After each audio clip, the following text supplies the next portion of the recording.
dirty nails, straight away people are like, ew. And it's your business card at the end of the day. That is just like almost like an unwritten rule.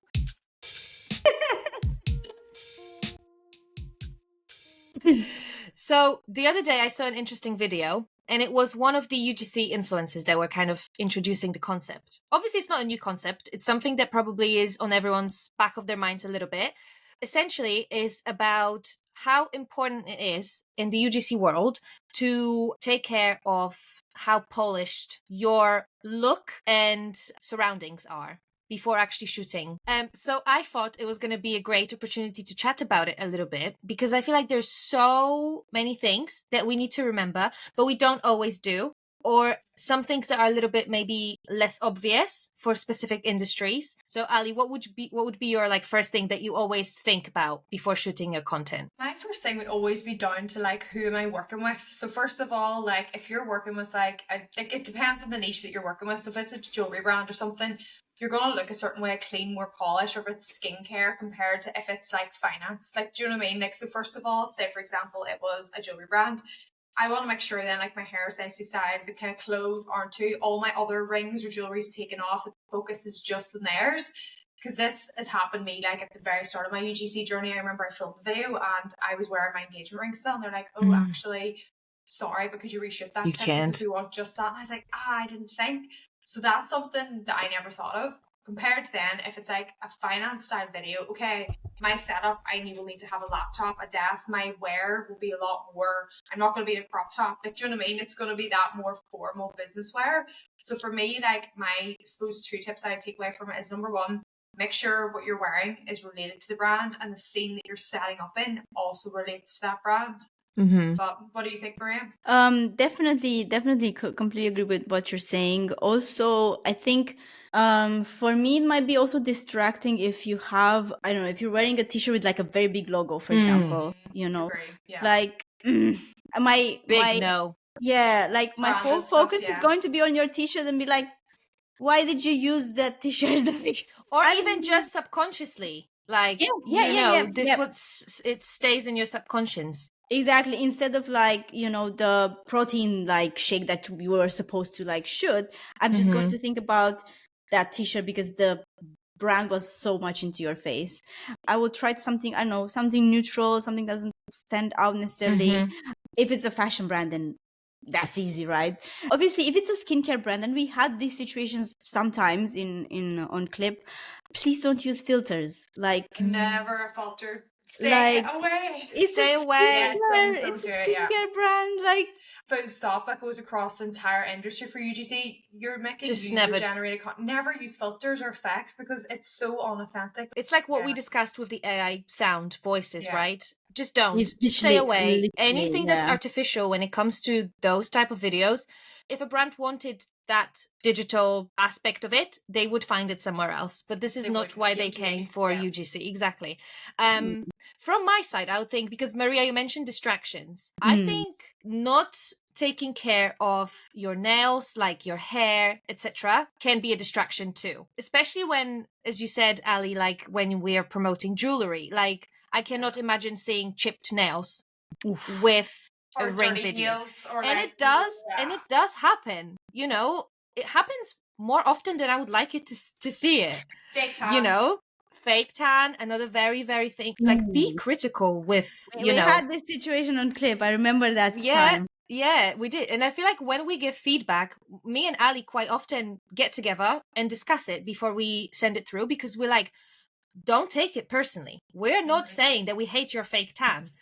No, that is none of our business how you do your fake tan. But if you decide to create a video, especially when it's focused on that beauty sector, you need to be like a perfect customer for them, right? So someone who is going to take you as like an aspiration to use their product. So you need to remember about that aspect of things. Plus, you know, like greasy hair, that can be taken, like someone will just stare at your scalp instead of literally. It does sound so bad, but it comes back to the fact exactly. You said that it's like you're that face of the brand for that video, so you need to show that brand off as best as possible, and it is judgy in terms of if things aren't right. And like for me too, like when it comes to like the nails and stuff, like fair enough, we might not always have our nails done, but it comes back to like, if you're doing those up close shots and you've got like dirty nails, straight away people are like, ugh. And they'll relate that to the brand, and you don't want anything. And from the brand's point of view, you want as a creator to have the least amount of re-edits as possible. If you're having things and you're thinking, oh, you know what?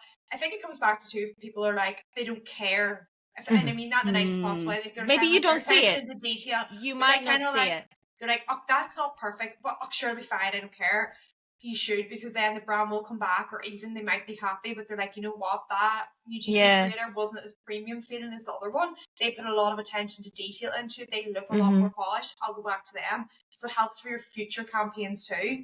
But yeah, there's so much in it, like, isn't there? Yeah, because that's what makes the difference between you, who want to be a premium creator, than other creators, right? You pay attention to those things. And I think also we need to remember, from brand's perspective, how uncomfortable it would be to actually comment on those things in the feedback, awkward. right? It is that's a good point. We don't like, we're not really critical creatures in general, right? Unless you're just like a bee, then it comes hard. It comes as something unnatural, and we just want to be nice and polite, especially in this like business environment, right?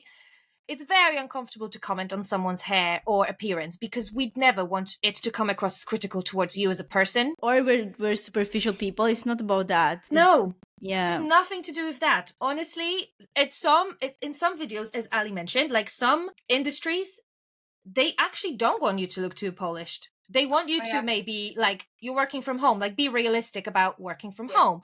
And then, or like, you know, I found a perfect present for this and this. Sometimes they want you to look like you just grabbed your phone, you're just in the middle of the day, and that's what happened.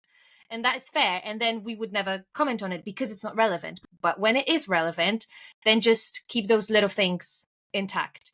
Another distractive point, I think, is either too much makeup, unless stated in the brief. I would never personally use red lipstick, for example. It's something that is just like almost like an unwritten rule.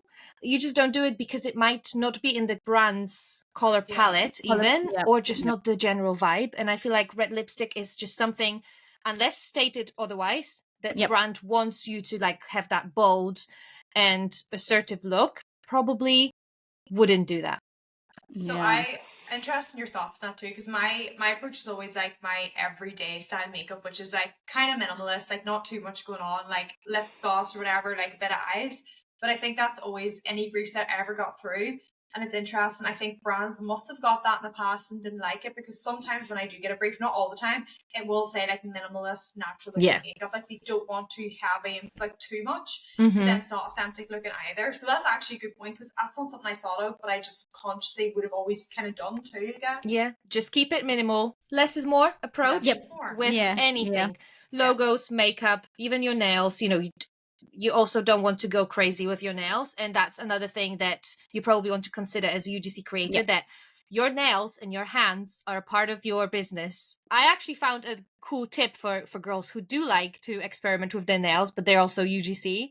It's like, try the stick-on tips, you know? And also, it's it's so smart to have them as well, because then you don't have to have your nails done. But even if you do press on, like Primark nails or whatever, just have a couple of pairs. Like, you don't have to have your nails done. That's not the expectation.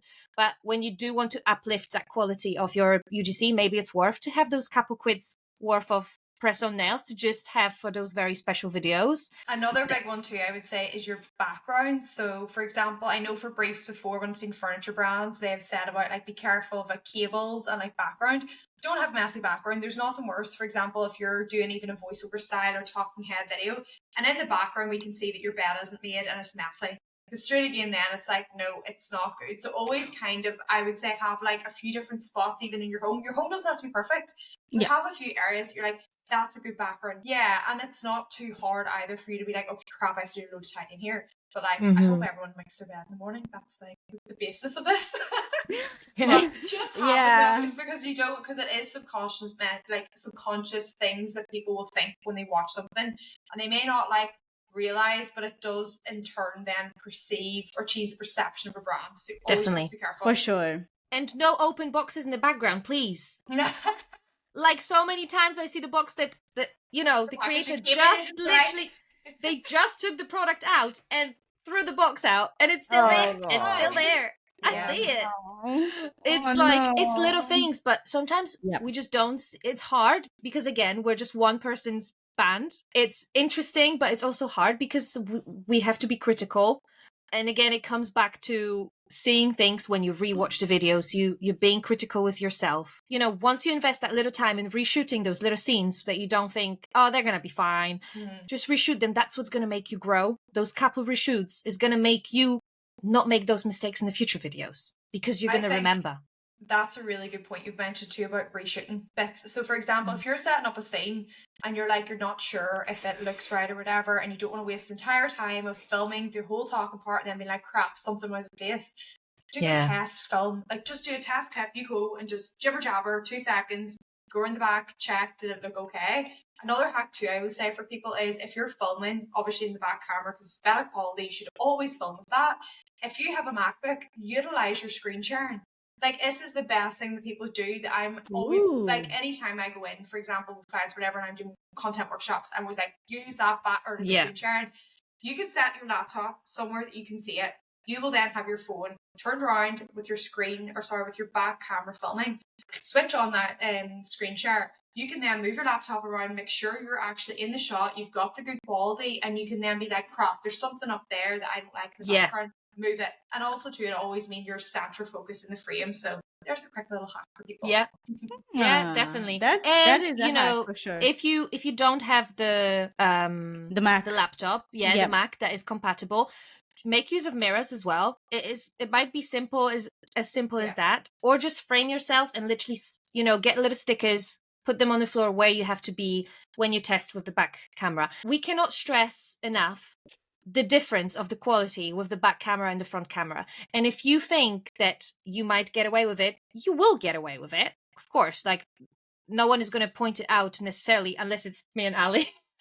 But it's that quality, that elevation that you need for that quality of your video to make it really stand out. If you take like a video that's been back camera, like proper good quality, that video overall looks so much more professional and crisp than compared to like the blurriness or whatever, because it even comes into, for example, now like the lighting for me outside has kind of disappeared, so my quality's not as good. However, if you're actually filming on something, then you can actually make sure that the quality's still being crisper, even if that lighting's dropped a wee bit for you, so it kind of counteracts it a bit more.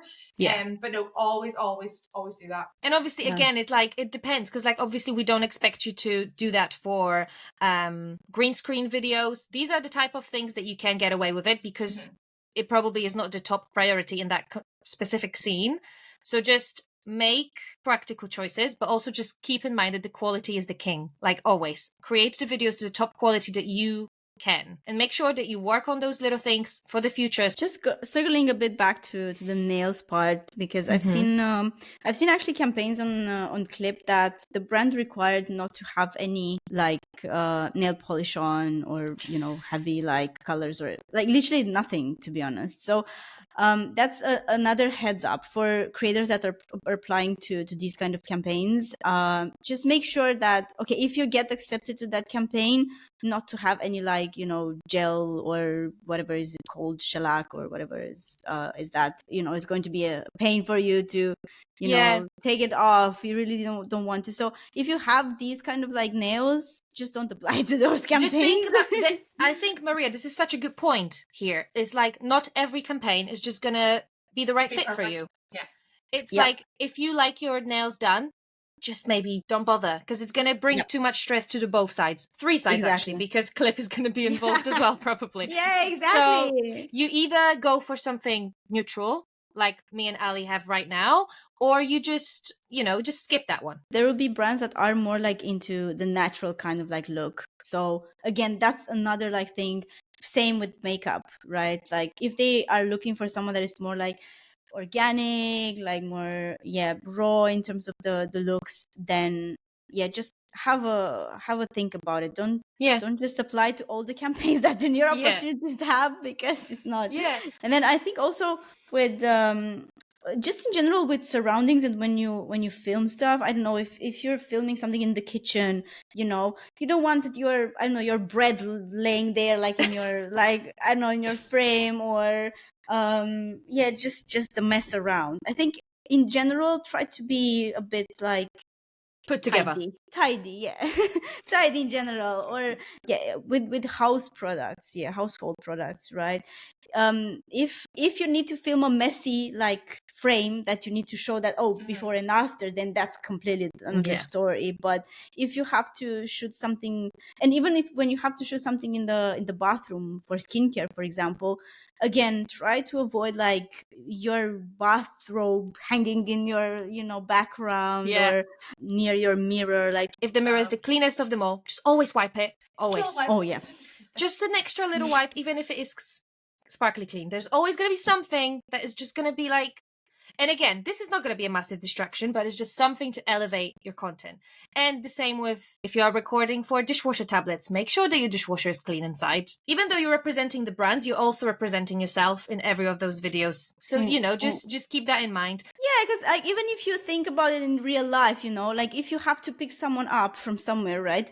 Would you go with a very untidy car? Like, no, not really, right? No. You're inviting people into your space, Exactly. It's the same with the videos. Yeah. It is the same with the video, and it's your business card at the end of the day. So if you're more careful and pay attention to details, then the brands will want to work with you more, and you'll land more collaboration. So it's It's for all your own interest. benefit. Yeah, exactly. So yeah, I think conclusion would be to try to be tidy, try to think about the small, very small like details. Take care of your nails. Don't exaggerate with makeup. In general, clothes should be very neutral. Obviously, unless it's the actual like fashion brand that you're making video for. Anything else? Just be the best version of yourself. Basically, be yourself, but just like the best version. All right. Do you want to add anything else or any other question? No, but I think it will be very interesting to hear if there's any questions in those kind of topics or anything else that you guys would like us to chat about, because I feel like these are the episodes that we low-key enjoy the most, when it's just like random little things, when it's just fun to chat about. Let us know, guys. We're all ears. For sure. Yeah. Just let us know over social media, or email, why not? And we can chat more about, and if you have any questions or topics that you want us to discuss, just drop us a question or a line, and we'll take it from there. All right. See you guys next week. See you. Bye. Bye.